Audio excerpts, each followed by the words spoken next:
So this is officially the trip from hell. My bags aren't here, don't know where they are, can't locate them, and now I'm stranded here. Normally there's someone here to pick me up, but nobody's here.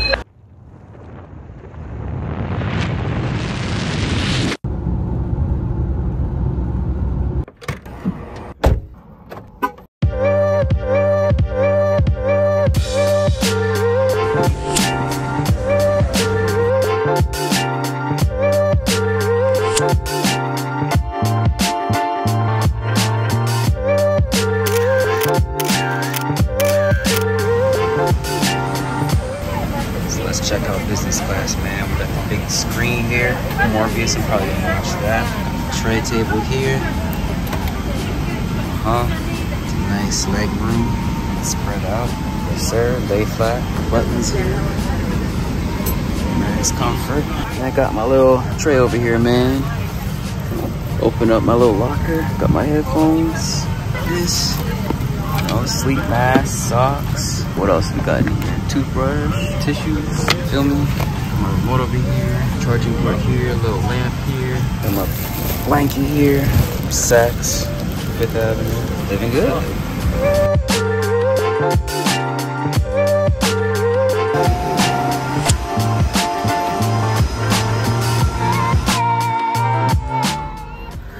Whew.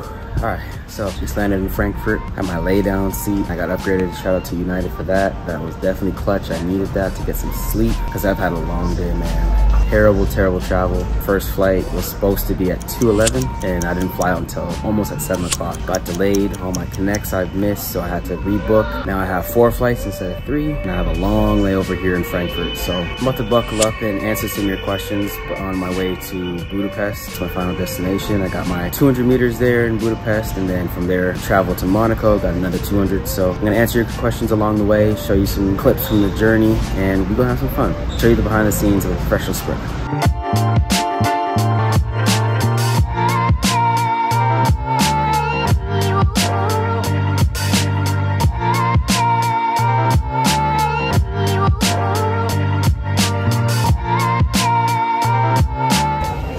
Nasty. Only in Europe, man.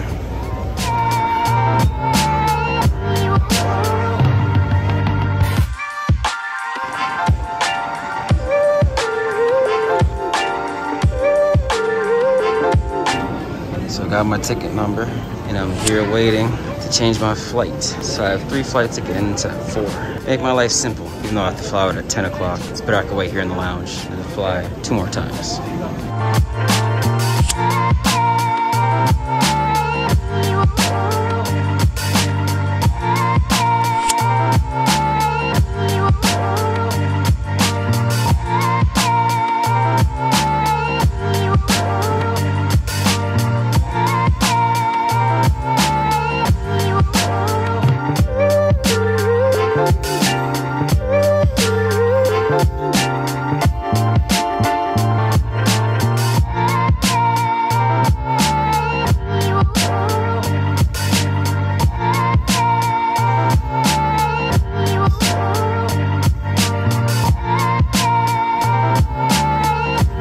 So I was unable to change my flights. The flight tonight is full. I could have went on standby, but I have to get off my flight that I have now. With my luck today, no. Keep me on my flight. Let me just do 2 more flights. It's already been a long, long day, and I'll get there eventually, but I'll take a guarantee over a chance.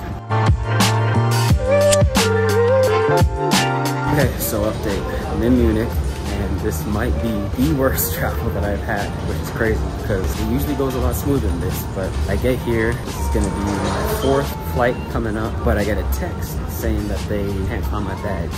So I just got in line and they said my bag tag number wasn't added, so they added it in. So hopefully that means my bag will be here because I have a lot of layover time. Hopefully it makes it in time. So we all arrive in Budapest together and we don't add on to this already long journey. I mean, a journey like this to Europe should never be this long. This is crazy. I haven't even had time to get to questions yet because I've been trying to do damage control and put out fires and make sure that I get there on time. But I'll get to the questions eventually and it'll be a good video. So fingers crossed for me. Oh, and do I look young? And people keep telling me I look too young. The lady at the desk said, oh, you're a gold member. You're too young to be a gold member. I'm like, lady, I'm literally 30 years old. And then the flight attendant gave me extra chocolate and gave me a smile. And I was like, okay, maybe she's being friendly. And now that I think about it, maybe she thought I was a kid. And then I had another lady tell me that I was too young. That's crazy.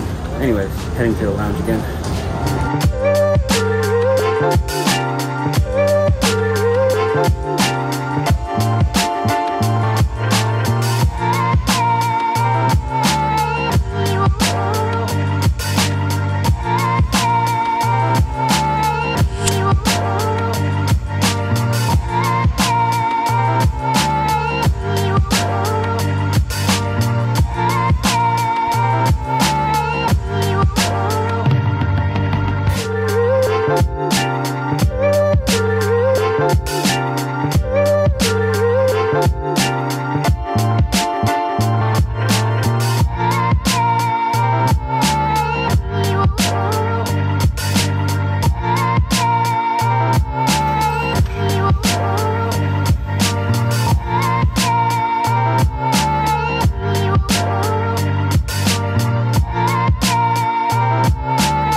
Go, man.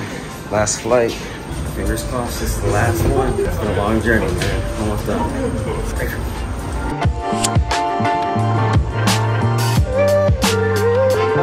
Sadly, I don't think my bags made it. Man. I looked at found my air tag. Looks like it's still in Washington. But I head to the desk and find out. This is officially the trip from hell. My bags aren't here, don't know where they are, can't locate them, and now I'm stranded here. Normally there's someone here to pick me up, but nobody's here. So I told my agent, he's contacting the meet director and trying to send someone here, but for now I'm just stuck here at the airport.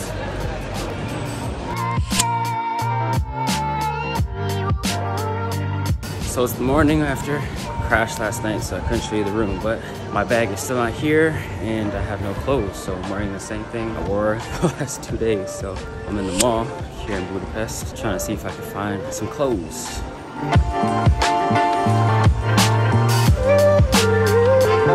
It's like a movie theater.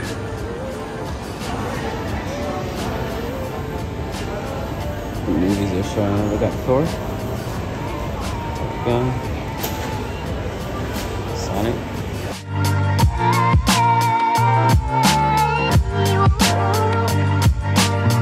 They have an H&M if I want to get a fit, but don't see any sports stores.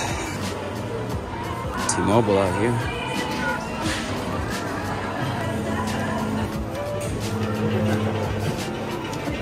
It says sports. I think this might be my best shot. Let's check it out.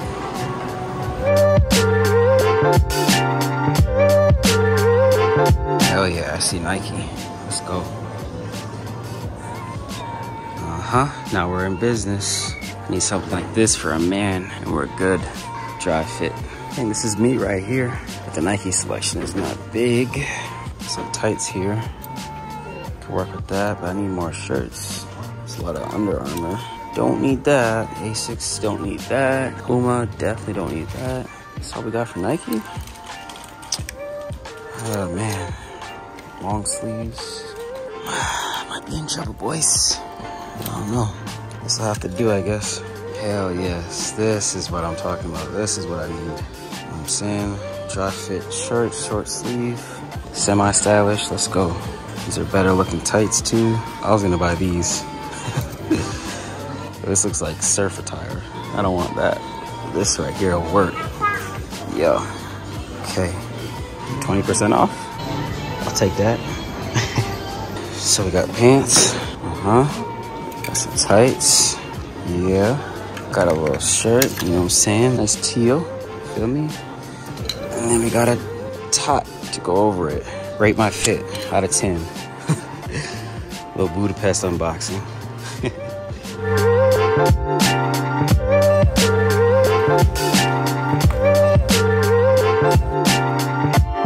That first price was crazy, so I took some stuff out. Bro, this place, robbery, highway robbery. So I'm either used to getting Nike stuff for free and I forgot how much this stuff costs, or they are taxing over here in Budapest. But got my stuff because I need to run, and just in case my bag doesn't get here, I need a backup. But that first price, you saw the prices. I guess this is me being a crazy Westerner, Canadian, North American kid. But I saw the prices and I'm thinking it's in close to dollars, at least, you know, close to 1 to 1. Bro, it's in thousands in Hungarian money. So when you do the conversion, that first order was $265. No shot I'm paying. So I put some stuff back, only got the essentials, you know, the top, tights, pants, and a shirt. Even that was $165. Oh, I hate paying for Nike, man. When you're sponsored and get it for free, and I have so much stuff, I'm giving it away. Now I'm paying money for it? Oh my God. But desperate times call for desperate measures, so gotta do what I gotta do. Make lemonade out of these lemons, man. And I got a lot of lemons in the past 48 hours. So it is what it is. About to go back to the hotel. It's always good to get a walk in the sunrise. Overseas helps with jet lag, get your body on the proper clock, proper timing. Overseas helps you adjust better. So travel keys. But I swear I'm gonna get to these questions. So the Novotel over there is where some of the people at the meet stay.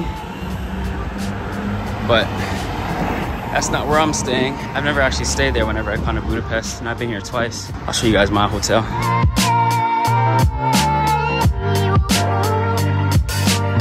Some basketball courts over here. I'm trying to play. I'll run all y'all off this court. Now you're trying to see me.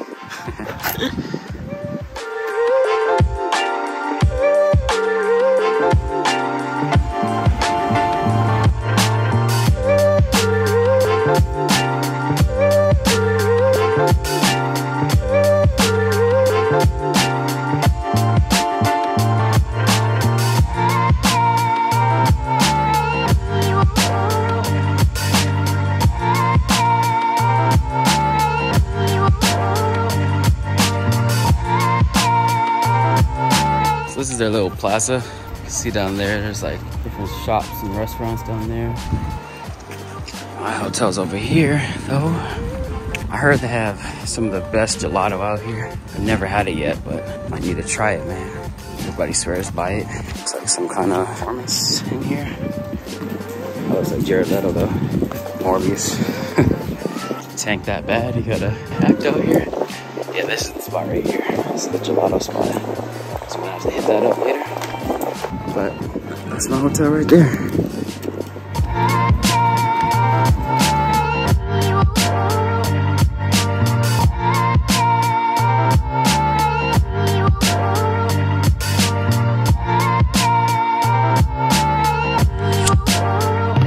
The other thing about traveling in Europe is a lot of fans out here, so I just signed a whole bunch of autographs. They always want you to sign like 4 or 5, it's never just one. Sometimes they have photos of me that I've never even seen, so that's always cool though. Sport's way bigger out here in Europe. Need to bring that to North America. See the board here. People sign up for massages, treatment, training schedule, accreditation, meal times, the essentials, you know. So, about to go to my room. This is like some weird medieval artwork. Kind of cool. Weapons and stuff. Guess it's one of those countries, man. War is a part of life. Creepy hallway. But I'm in here. You feel me? 135.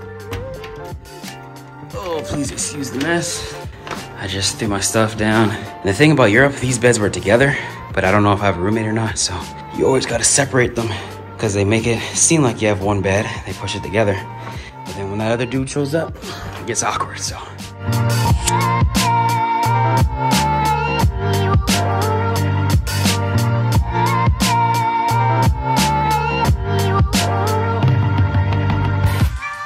Shakeout done. This is all me tomorrow. Lane 8. Gonna make something shake. Bag's still missing, but I got my clothes, so I got enough to compete. No excuses. Let's go get the job done, baby.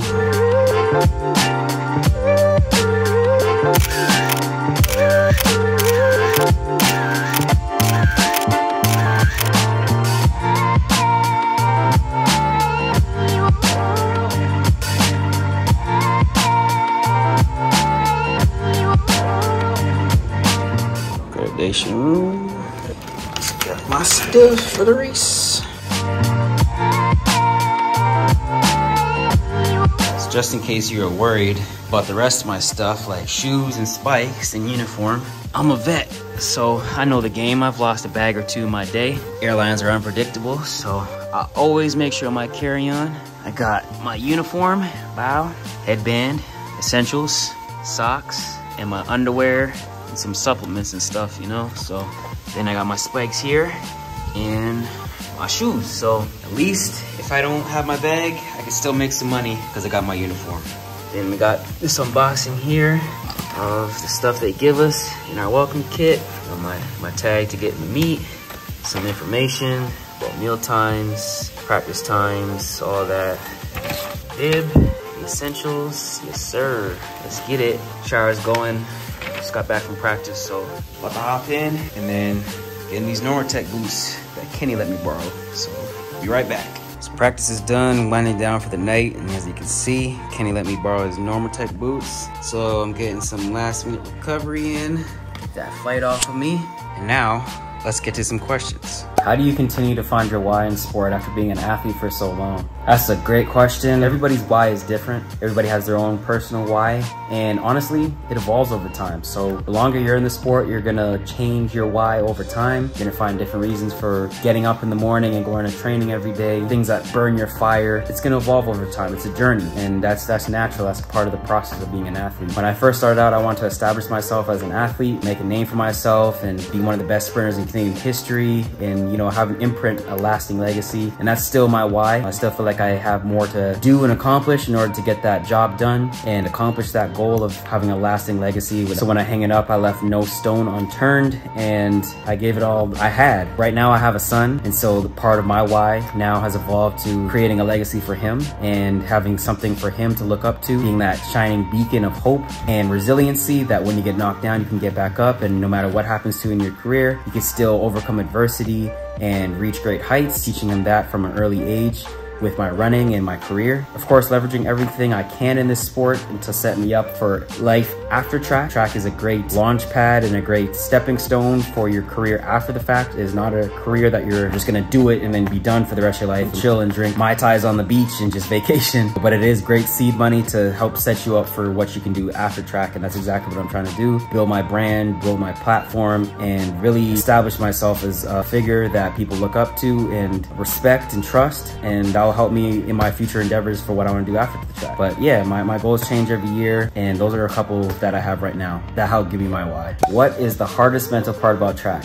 Wow. I mean, professional sports in general, there's a lot of hard mental things about sports, but track and field, that just gets magnified times 1,000, because I would honestly say the hardest thing is that there's no guarantees in this sport. Other sports have your politics and you have your drama and injuries and all these things that are obstacles and get in your way and hold people back from greatness when they get to the pro level. But at least most of them have contracts that are guaranteed. In track, you could lose your money at any point. Nothing's guaranteed. Contracts get cut all the time. People lose contracts all the time. People negotiate things, and if a race doesn't go the right way, or if at one moment you have a false start or disqualification or something, it can cost you so much money and opportunity. You're so easily replaced in this sport because it's kind of like a next man up. If you're not willing to do something or accept a certain amount of money because you feel like you're worth more, they'll just give it to the next person. We don't really have a lot of power as athletes in pro track and field, whereas in other sports they have unions and they're a little more irreplaceable, so they have more power and are able to demand certain things and get certain things that help set them up better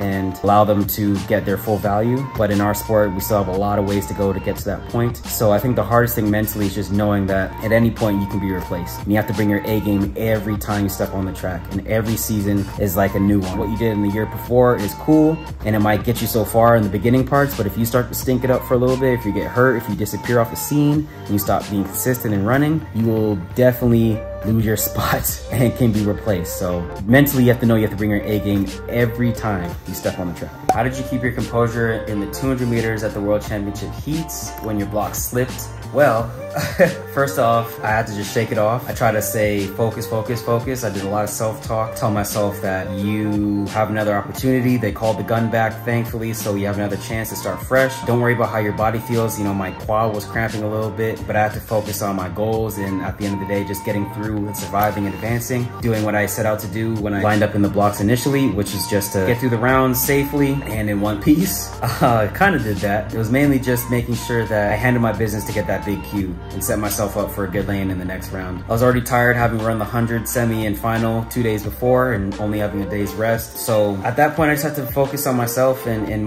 make sure that my goals were in mind, make sure that I remembered all the work that I put in up until that point for that season, and not letting this one thing get in the way of my goal, which is to make the final and try to compete for a medal. And if I let that go in the first round and I mess around, my entire championships could be thrown off course. So I was mainly just focusing on the bigger picture, making sure that I handle business, get back in the blocks, and I just do what I have to do to qualify, and we'll fix everything later. I just told myself that over and over and over, had a lot of positive self-talk. I was able to get through. In the store, get some deodorant. Man, I'm tired of stinking. Waiting for my bag. Boy, Kyrie. Heading to the bus for the competition. Yes, sir. Let's get it.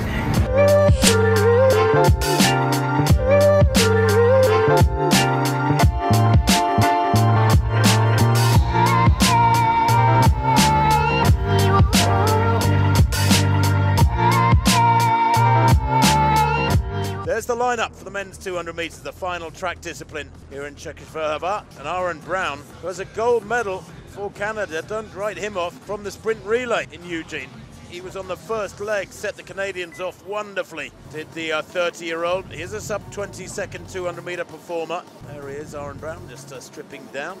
Tokyo Olympics, Aaron Brown, final ran with a photo of his family under his bib. He's a Toronto fella, born in Toronto, Brown, 109.96, best 200, 1995, although that was 3 years ago. In behind it. There's Kenny Bednarek, the spread. Arian Knighton, an astonishing talent, years old. Alexander Ogando, Tamas Mate of Hungary, their champion this year. Kyrie King goes in 3. Emmanuel Matadi of Liberia. Jolton Val of Hungary goes in lane 1. So the men's 200 meters then. The big names, Ogando of Dominica in 5, Knighton of the USA 6, Bednarek in 7 for the USA, and Aaron Brown of Canada left to lane 8. Good start from Knighton, really quick, direct start from him.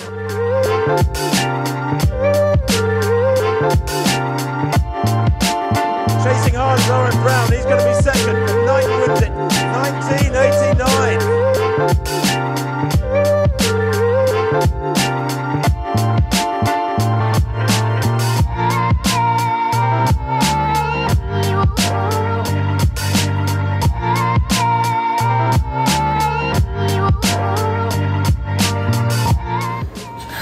Finished up my race and back to the room, give y'all a little post-race reaction. So I'm in lane 8 and I've been in lane 8 the last 2 races at Worlds and semi in the final, so I'm kind of used to running blind now.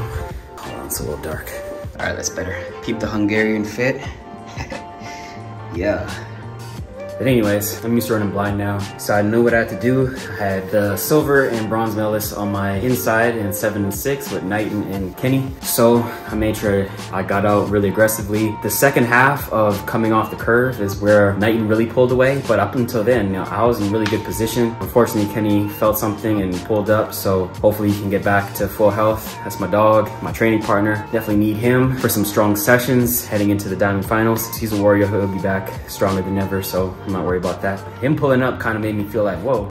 You know, I felt him coming up a little bit, but then all of a sudden he just disappeared. In that split second, I'm like, whoa, what's going on? And then Knighton took off. I'm like, whoa, pick it up. So it's always hard to tell in lane 8. When everybody's on your inside, you feel like you're closer than you are. So I didn't know Knighton was that far ahead. I honestly felt like I was closer, but you know, time's not anything to write home about, but I finished second. I wanted to make sure I beat the kid from Dominican Republic, Ogando. He was really strong and he had a really good world championship. So he's also gonna be in Monaco, and I want to make sure that I beat him so I have a chance to at least get a preferential lane over him. We'll see how that plays out. You know how these track politics get. You never know what you're gonna get. But second place, I'll take it and move on to the next one, especially considering what happened with my bag. I still don't have it. So hopefully I can get at the airport on my way to Monaco tomorrow. If not, I might have to have them ship it back to Florida. But post-race reaction, Budapest, and got it out the way. First leg in the stop. On to Monaco. Gotta go get some food. My teammates are waiting for me at the restaurant. I just got a nice little cool down massage, but I'm about to head out.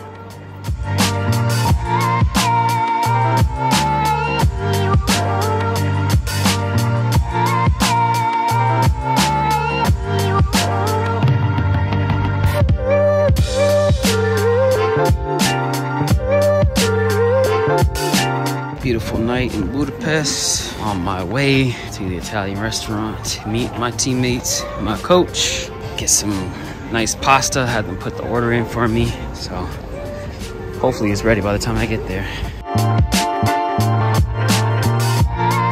Got the nightclub over here. Look like some freaky stuff go down in there. Little dungeon, back door.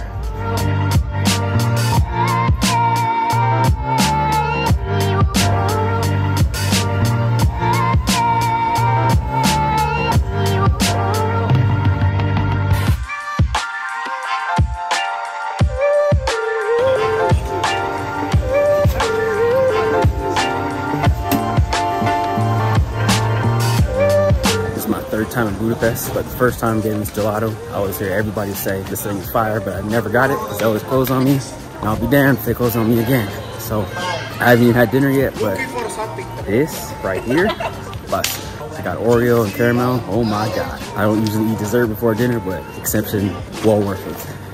They all haven't had dinner yet. The wait's long as hell. The whole meat went there. So we're on our way back to the restaurant. Go eat my pasta after dessert. I'm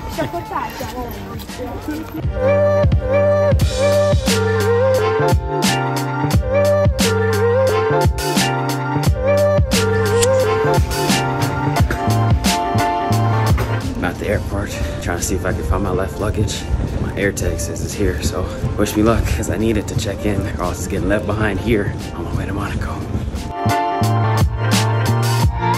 Says it opens at 9 o'clock. It's 8:45 right now, so I gotta wait a little bit. So according to find my AirTag, it's somewhere near. Yes, sir. Bow. Gotcha. All these bags. Missing luggage, it's crazy. But I got mine. So in order to get my bag, I had to sneak in there where it says do not enter, but I don't give a damn, I was getting my bags. Now I'm in the bathroom because I need to change my shirt expeditiously. This thing smells like death, but it was all I had, so gotta change up, freshen up a little bit. That's better. Fresh. So fresh and so clean. Never felt this good to be this fresh, man. And just in case I run into problems again with this check-in in Monaco, I moved over some essentials to this bag. Now I'm fully prepared, baby. Please, don't lose it. Please.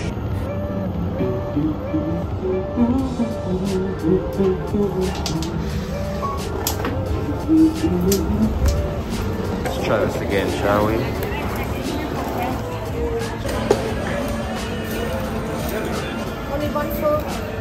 Bye, bag. See you in Monaco.